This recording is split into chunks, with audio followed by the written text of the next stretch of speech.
Harry, I guess the question here is, when you have Donald Trump doing what he is wont to do, which is to express dangerous, violent rhetoric, I mean, does that come with any legal consequence, with any legal peril, given the moment we find ourselves in?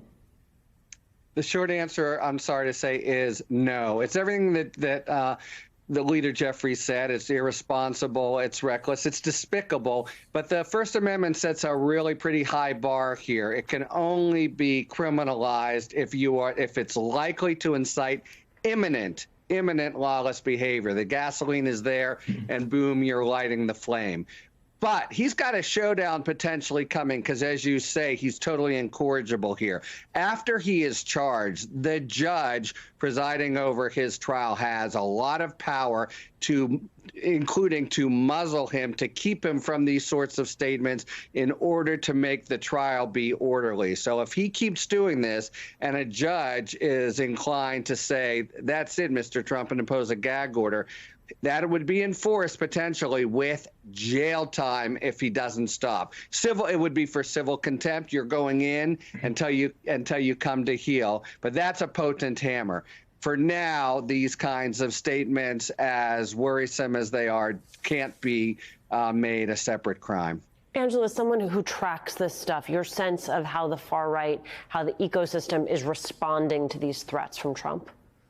So the thing to keep in mind is right now the right-wing media, that echo chamber, is in its first major transformative state in like 25 years, a quarter century, so the response to what Trump's comments are in many ways a reflection of the larger set of turmoil and dynamics that are playing out, which is that on the one hand they're more bloodthirsty than ever. But on the other hand, there's a lot of disorder. There's no Rush Limbaugh. There's no center of gravity. Fox News is in this weird position. There's nothing to orient and organize around. There's nothing that says this is the thing we're going to echo.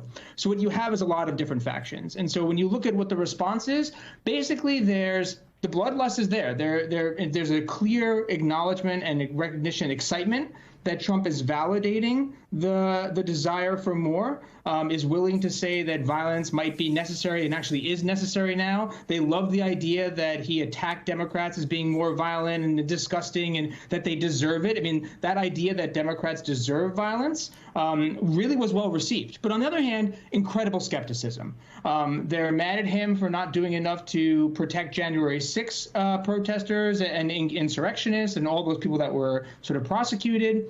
They're mad at him for not being more specific.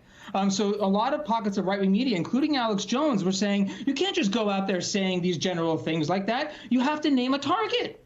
You have to name a target. Otherwise, you're just, not only is it irresponsible to say these things, but it's also stupid. And so if Trump really believed this, he should be naming where should people go? Who should they target? So there's that frustration that in a way that because Trump actually hasn't been more explicit in what people should do when he's issuing these sort of generic appeals for violence, that in many ways it's only validating and reinforcing their skepticism. So essentially that cauldron, what he's basically done is ratchet up that temperature. But I worry in many respects that there's no control of it right now, and you don't really have a mechanism to tamp it down. Yeah, fair enough. I mean, it'll be interesting to see the extent to which the defamation case against Fox coming from Dominion plays any role there. But before we move on to that, Harry, I want to ask you have the Wall Street Journal reporting that House Republicans sent another letter to the Manhattan DA today. The DA has already called their demands for information about the Trump case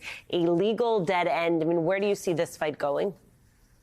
That's a tough one. They're not backing down. I didn't expect they would. So they do a follow-up where they say it does matter because he's a former president, et cetera. I think it's far-fetched, and but it's kind of new and novel as well. So will Jordan actually try to enforce something in the courts? My best guess is he tiptoes away because he's likely to lose and he wants to just, rattle sabers. But this second letter is a little bit more measured, a little less crazy, a little bit more lawyerly. And this is all new stuff. And take a step back, whatever you think of the merits of the case, there is something a little bit, requiring some thought or discussion about a local DA charging a former president of the United States. And that's the kind of claim they're making they want to look into. Of course, what they really want to do is get the information, brag, and, try to slap him around.